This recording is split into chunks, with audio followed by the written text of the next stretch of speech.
Se eu te dissesse que uma lata de refrigerante pode quase consumir todo o açúcar livre recomendado para o seu dia, e que uma dose de cachaça pode ter mais álcool do que parece?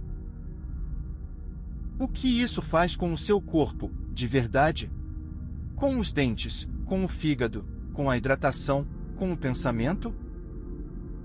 Hoje a gente vai comparar refrigerante, cerveja, cachaça e vinho sem terrorismo, mas também sem romantizar. Porque entender o impacto dessas bebidas é o primeiro passo para escolher melhor. Vamos começar pelo refrigerante. O problema mais óbvio é o açúcar. A Organização Mundial da Saúde recomenda reduzir os açúcares livres para menos de 10% das calorias do dia e, idealmente, ficar abaixo de 5%.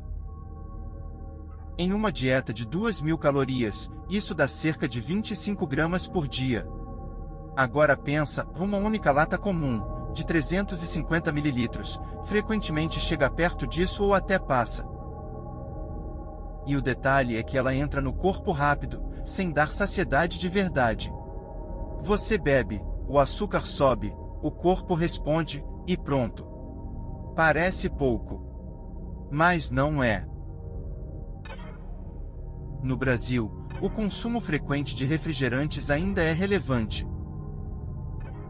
Dados do Vigitel mostram que, em 2024, 16,2% dos adultos relataram consumir refrigerantes ou sucos artificiais em 5 ou mais dias da semana.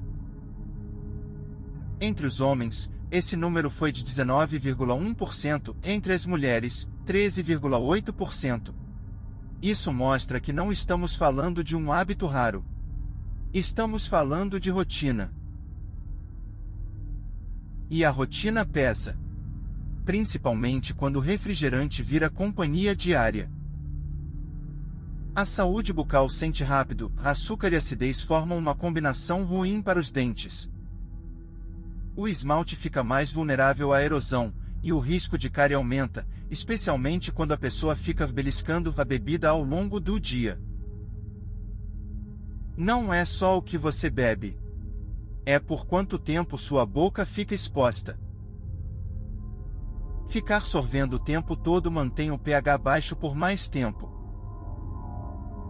E os dentes pagam a conta. Tem mais. O refrigerante também pode pesar no fígado. Quando o açúcar da bebida entra como energia extra, sem necessidade real, o corpo tende a armazenar parte desse excesso. Estudos e revisões associam bebidas açucaradas à piora de marcadores ligados ao acúmulo de gordura no fígado. Ou seja, não é apenas uma questão de calorias. É a forma como essas calorias chegam. Líquidas. Rápidas. Fáceis de exagerar. Agora, talvez você esteja pensando, tá, mas refrigerante não é álcool. E é aí que entra a segunda metade da história. Porque quando o assunto é álcool, o impacto muda de lugar, mas continua sério. No álcool, o principal problema não é o açúcar. É o etanol. E aqui existe um ponto que muita gente ignora: para câncer, não dá para falar em nível totalmente seguro de consumo. A mensagem das organizações de saúde é dura, mas clara. Mesmo pequenas quantidades aumentam o risco em vários tipos de câncer. Isso não quer dizer que toda pessoa que bebe vai adoecer. Quer dizer que o corpo não trata o álcool como uma substância neutra. Mas comparar cerveja, vinho e cachaça ajuda muito a entender onde mora a confusão. Em geral, a gente fala em dose padrão. Uma lata de cerveja, uma taça de vinho ou uma dose de destilado equivalem, aproximadamente, a uma dose. E isso é importante, porque o tipo da bebida às vezes engana mais do que esclarece. O que pesa mesmo é quanto álcool entra no corpo.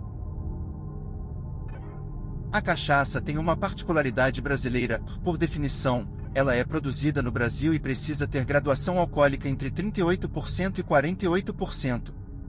Traduzindo, é muito álcool em pouco volume. Por isso ela parece pouco, mas pode equivaler rapidamente a várias doses. Uma dose pequena pode enganar. E é justamente aí que muita gente perde a referência. A cerveja, por outro lado, costuma enganar pelo volume. A pessoa bebe mais devagar, em maior quantidade, conversa, prolonga a ocasião e subestima a soma final. O vinho faz algo parecido. A taça parece elegante, a ocasião parece controlada, mas a conta de álcool sobe do mesmo jeito. No fim, o que mais importa é o total consumido e o padrão. Beber muito em uma única ocasião é especialmente arriscado. E o corpo sente isso em várias frentes.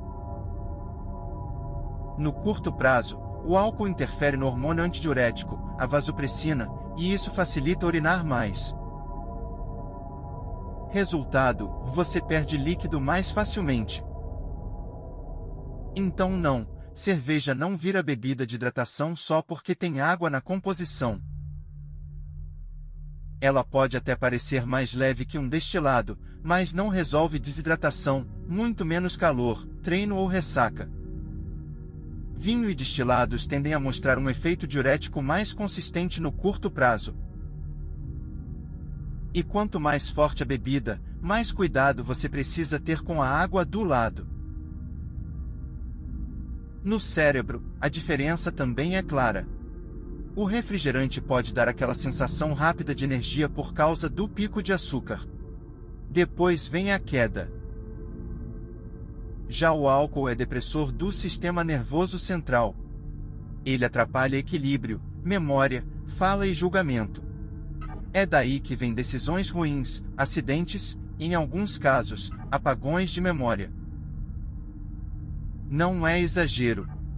É biologia. E quando isso acontece em jovens adultos, o risco social cresce ainda mais. A OMS alerta que pessoas mais jovens são desproporcionalmente afetadas pelos danos do álcool. Em 2019, a maior proporção de mortes atribuíveis ao álcool ocorreu entre pessoas de 20 a 39 anos, 13%. Isso conversa diretamente com o modo festa. Menos percepção de risco. Mais chance de exagero. Mais episódios de beber muito de uma vez. E no Brasil esse padrão também aparece. O consumo episódico pesado, ou seja, beber 5 ou mais doses para homens e 4 ou mais para mulheres em uma ocasião, saiu de 15,7% em 2006 para 20,4% em 2024, segundo o Vigitel. Percebe o problema?